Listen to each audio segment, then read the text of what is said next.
نوجوان نعت سننے کے بعد اور دل جمعی سے بیٹھ کر تقریر سننے کے لیے تیار ہو جاتے ہیں. جی ماشاءاللہ ماشاءاللہ. اللہ تبارک و تعالی آپ سبوں کو سلامت رکھے. آمین. آپ کی اس ادا کو مرتے دم تک قائم اور دائم رکھے. آمین. میری ماں بہن بیٹیاں یہ بھی یہاں کے لیے یہاں کی قابل تعریف ہیں کہ سکون اور چین کے ساتھ بیٹھے. میں ابھی آدھا گھنٹے سے بیٹھا ہوں لیکن ان کے بولنے کی آواز میں نے نہیں سنی. جی یہی اگر گونڈا بلرام پور یا بہار کے کچھ علاقے میں رہتا تو پھر ابھی چین سے نہیں رہ پاتا میں. ہر طرف سے آواز آتی خواتین کی، کیونکہ وہ جلسے میں آتی ہیں صرف سہیلیوں سے ملاقات کرنے کے لیے اور اپنی بات سنانے کے لیے آتی ہیں، وہ سننے نہیں آتی. جہاں 5 خواتین ہماری بیٹھ جاتی ہیں سب اپنا سناتی ہیں، کوئی کسی کا نہیں سنتی. اللہ تبارک و تعالی یہاں کی عورتوں کو بھی اسی طرح ادب اور خاموشی کے ساتھ رہنے کی توفیق عطا فرمائے. آمین. عقل مندی کا تقاضا یہ نہیں ہے کہ آدمی خوب بولے، عقل مندی کا تقاضا ہے کہ آدمی خوب سنے. کیا بات ہے. واہ. اللہ نے بولنے کے لیے ایک زبان دی ہے تاکہ آپ کم بولیں، اور سننے کے لیے اللہ نے 2 کان دیے ہیں تاکہ خوب سنا کریں. جی ماشاءاللہ. سنگل بولنا ہے اور ڈبل سننا. سننا. یہ صرف جلسے میں نہیں بلکہ گھر میں بھی اس اصول پر عمل ہو جائے. تو میں اکثر کہتا ہوں کہ اگر ہماری بیٹیاں اس اصول پر عمل کریں نہ کبھی طلاق ہوگی، نہ کبھی تکرار ہوگی، نہ کبھی لڑائی اور جھگڑے کا ماحول ہوگا. چونکہ 90% طلاق اور لڑائی کا ماحول کثرت سے بولنے کی وجہ سے ہوتا ہے. جی شوہر بولتا ہے کہ میں تجھے طلاق دے دوں گا تو وہ کہتی ہے ایک باپ کا بچہ ہو تو طلاق دے دو. اب اس کو جلال آتا ہے اور یہ فوراً نہ آگے دیکھتا ہے نہ پیچھے دیکھتا ہے اور زبان سے جملے نکال دیتا ہے. تو آگ لگانے والی باتیں ہر طرف ہوتی ہیں، محبت کی باتیں کہاں ہوتی ہیں. کیا بات ہے. ایک دوسرے کو جدا کرنے کی باتیں سارے لوگ کرتے ہیں جی مگر ایک دوسرے کو جوڑنے کی باتیں کون کرتا ہے. کیا بات ہے. آج شادی کو لوگ بوجھ سمجھ رہے ہیں، زناکاری کو لوگوں نے آسان بنا لیا ہے. کون ہے جو نکاح کی فضیلت کی باتیں کرتا ہے؟ کون ہے برائیوں اور بے حیائیوں سے بچنے کی بات کرتا ہے؟ آج ساری دنیا میں جنگ کا ماحول ہے، کون ہے جو امن کی بات کرتا ہے؟ ہر طرف دولت کماؤ، پیسہ کماؤ، یہی ہنگامہ ہے. کون کہتا ہے کہ دولت تباہی لاتی ہے، سادگی سے حسن پیدا ہوتا ہے. جی دنیا عارضی اور فانی ہے، آخرت دائمی اور باقی ہے. عقل مند ہے وہ جو ایک قطرہ پانی کے لیے بےتاب نہ ہو، عقل مند ہے وہ جو سمندر کی جستجو میں رہے. یہ ساری باتیں کیا بات ہے. کوئی نہیں کرتا آج. یہ ساری باتیں صرف اور صرف مذہب اسلام کرتا ہے، اور مذہب اسلام کی باتیں بتانے والے ہمارے علماء کرتے ہیں. سبھوں کو دھن ہے کھانے کمانے کی، علماء کرام کو ایک دھن ہے لوگوں کو جنت لے جانے. واہ سبحان اللہ. اس لیے اس روئے زمین پر سب سے قیمتی گروہ اگر کوئی ہے تو وہ علماء کا گروہ. کیا بات ہے. اگر آپ نے مجھ کو گالی دی تو میں آپ کو 10 گالی دینا چاہتا ہوں. اگر میں نے آپ کو گالی دیا تو آپ بدلے میں 50 گالی مجھ کو دیتے ہیں.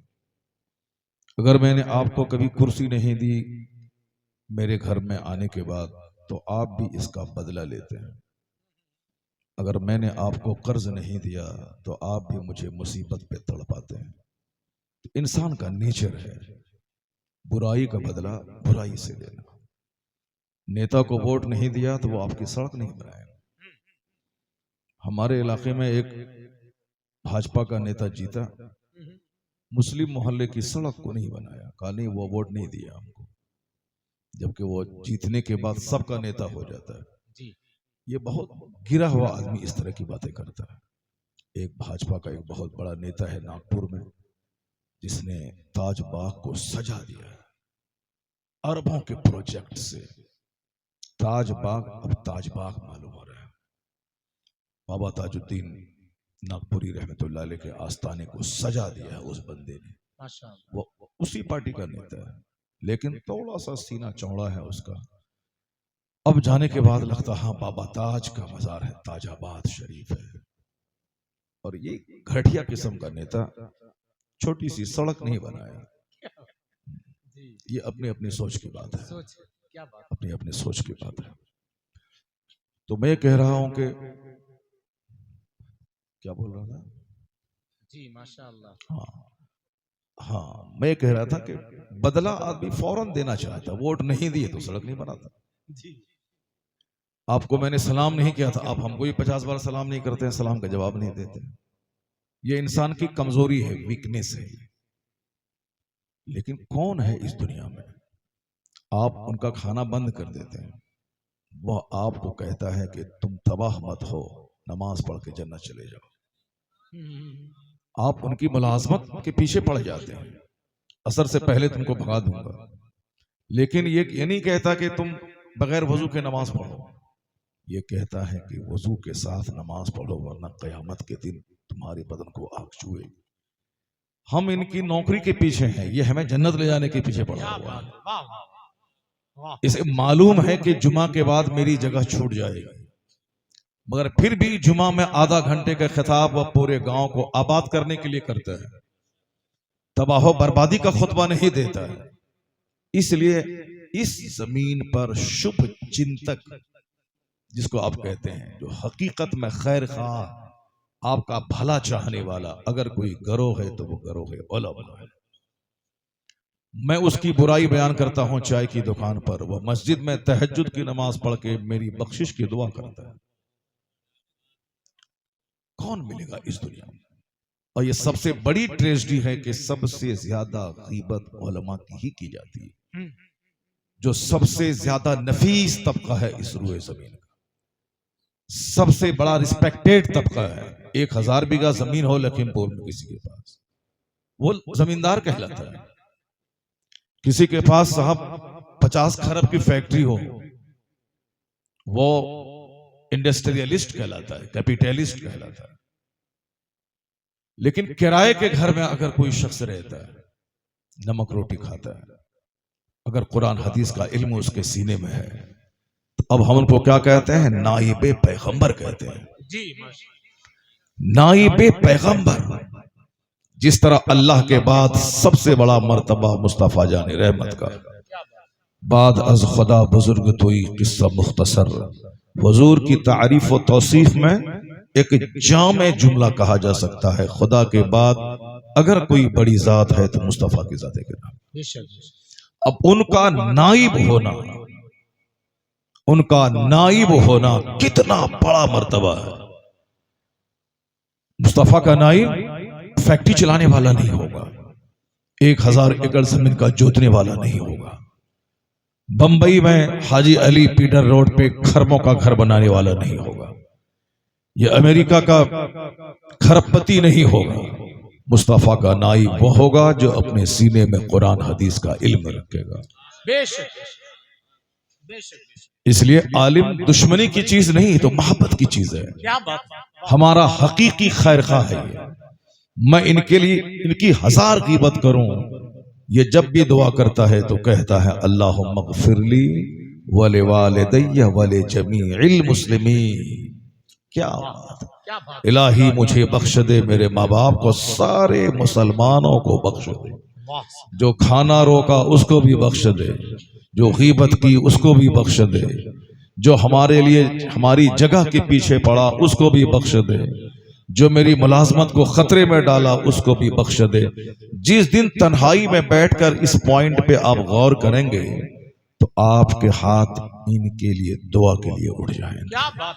الہی علماء کو سلامت رکھنا کہ ان کی وجہ سے اسلام زندہ ہے، ان کی وجہ سے جلسے زندہ ہیں، ان کی وجہ سے مدارس اور مکاتب زندہ ہیں، ان کی وجہ سے دین کی گفتگو سننے کا ماحول زندہ ہے۔ بہت اچھا حضرت، زندہ باد زندہ باد۔ آپ اگر دعا نہیں بھی کریں گے اگرچہ آپ کرتے ہیں، 2 4 10 لوگ نہیں کریں، آپ اگر نہیں بھی کریں گے تو ان کو دعا آپ کے نبی نے دے دیا ہے. ان کے لیے دعا آپ کے نبی نے کی ہے. ان کا کام ہے جلسے میں بیٹھا حضور نے یہ کہا، ان کا کام ہے جمعہ کے لیے ممبر پہ چڑھے قال قال رسول اللہ، آقا علیہ السلام نے یہ فرمایا.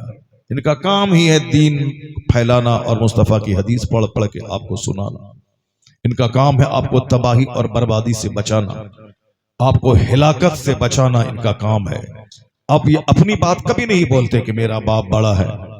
میری ہزاروں تقریریں یوٹیوب میں موجود ہیں، مگر میں کسی بھی تقریر میں آپ دیکھیں میں کبھی میں اپنے دادا کا نام نہیں بولتا ہوں. کبھی میں نے اپنے باپ کے بارے میں نہیں بولا. میرا باپ اگرچہ بہت نیک آدمی تھا، ساری زندگی مدرسے میں ایک مکتب میں پڑھاتے رہے، سبحان اللہ. اور میں اس کی تعریف کبھی نہیں کرتا ہوں. میری ماں پیدائش سے پہلے مغرب کی نماز پڑھتی، مغرب کے بعد درد ذہ ہوا اور بچہ تولد ہوتا ہے. اللہ اللہ. اپنے زمانے کے بہت بڑے حافظ کی بیٹی اور وہ اپنے عہد کی بڑی اچھی پڑھی لکھی، مگر میں کبھی نہیں بولتا ہوں. اس عالم اس کے لیے اسٹیج پہ آتا ہی نہیں کہ اپنے خاندان کا خطبہ پڑھے. عالم اس لیے نہیں آتا کہ انہیں باپ داداؤں کا خطبہ پڑھے. میں اور آپ تو چھوڑیے، ہم جیسے کروڑوں عالموں کے سردار اعلیٰ حضرت فاضل بری رضی اللہ تعالی، ہم جیسے کروڑوں عالموں کے سردار، 1000 کے قریب ان کی کتابیں ہیں. ایک کتاب کوئی مجھ کو دکھا دے کہ وہ اپنے باپ کی بائیوگرافی پہ لکھا ہو، جبکہ اعلیٰ حضرت کا باپ مفتی نقی علی خان بہت بڑے بزرگ کا نام ہے. حاضر بھائی اعلیٰ حضرت کے والد مفتی نقی علی خان بہت بڑے عالم کا نام ہے، بہت بڑے عالم. اپنے عہد کے 10 ٹاپ مفتیوں میں، ہندوستان کے 10 بڑے مفتیوں میں ایک نام ان کا آتا ہے. بڑے عالم، بہت ساری کتابیں موجود ہیں، لیکن اعلیٰ حضرت نے پوری ایک کتاب اپنے باپ کی سوانح پر نہیں لکھی. اعلیٰ حضرت کا دادا رضا علی خان بہت بڑے عالم تھے، بہت بڑے بزرگ تھے. اتنے بڑے بزرگ، اللہ الصمد. بریلی کی زمین گواہ ہے، ہولی کا موسم تھا، راستے سے گزر رہے ہیں، ایک طوائف اوپر سے بابا پہ رنگ ڈال دیا. آپ کا مرید ساتھ میں تھا، وہ جلال میں اوپر چڑھنے لگا، میں اس کو کھینچ کے ماروں گا، میرے شیخ کے سر پہ رنگ کیوں ڈال دیا؟ حضرت نے کہا کہ مت جاؤ، مت مارو، اس نے مجھ کو رنگ دیا ہے، اللہ اس کو رنگ دے گا. سبحان اللہ سبحان اللہ. کیا بات ہے، کیا بات ہے، اللہ اس کو رنگ دے گا. ہم لوگ بولیں گے تو ہماری بات ہوا ہو جائے گی، لیکن وہ اللہ کے ولی تھے، ان کی بات زبان سے نکلی اور اللہ نے سچ ثابت کر دی. اوپر میں اس کے بدن میں جیسے تن بدن میں آگ لگ گئی ہو. بابا پہ رنگ پھینکنے کے بعد وہ اندر سے بے چین سی ہو گئی. وہاں سے دیوانہ وار نیچے اتری اور بابا کے پاؤں پہ گر کے کہنے لگی، حضور مجھ سے غلطی ہو گئی، معاف فرما دیں، اب میں کلمہ پڑھ کر مسلمان ہوتی ہوں. اللہ اللہ اللہ اللہ اللہ. اللہ کلمہ پڑھ کر مسلمان بنی. واہ واہ واہ. اسی وقت میں آپ نے 2 گواہ کی موجودگی میں اپنے نوجوان مرید جو اوپر چڑھ کے مارنے کے لیے جا رہا تھا، اسی سے آپ نے نکاح کر دیا. ساری زندگی بدکاری سے بھی بچا دی اور کفر سے بھی بچا دیا، رنگ دیا اس کو. اتنے بڑے ولی اپنے زمانے کے قطب. اعلیٰ حضرت نے کبھی کوئی ایک کتاب اپنے دادا کی پوری بائیوگرافی میں نہیں لکھی.